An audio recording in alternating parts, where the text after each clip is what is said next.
Fir-rapport ippubblikat fil-jiem li għaddew il-Kummissjoni Ewropea eżaminat is-settur tal-enerġija fl-Istati membri tal-Unjoni Ewropea. Dwar Malta l-Kummissjoni qalet li l-enerġija f'pajjiżna hija bbażata kważi esklusivament fuq il-prodotti taż-żejt li huma importati minn barra.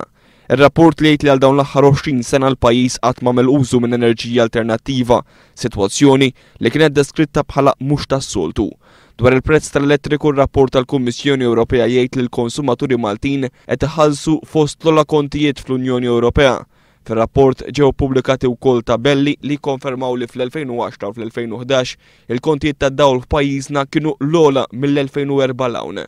Issir enfasi fuq il-fatt li l-unika produttur tal-elettriku fil-pajjiż hija l-korporazzjoni Ena Malta, sitwazzjoni li qed toħloq diffikultà biex ikun hawn suq kompetittiv għal benefiċċju tal-konsumaturi.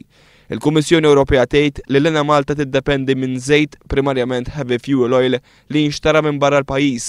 Ir-rapport jeżamina wkoll il-prezz li qed iħallsu l-konsumaturi għall-elettriku u jgħid li 5% tal-prezz tal-elettriku qed imorru għand il-Gvern fi VAT.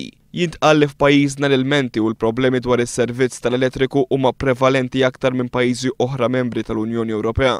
Ir-rapport tal-Kummissjoni Ewropea jieħu wkoll in konsiderazzjoni l-aspett legali u l-awtoritajiet regolatorji fejn hemm kliem ta' kritika għall-Awtorità Maltija dwar ir-riżorsi l-MRA għal fatt li din għandha budget limitat. Din il-limitazzjoni ta' fondi u riżorsi qed taffettwa negattivament l-effettività ta' din l-awtorità regolatorja.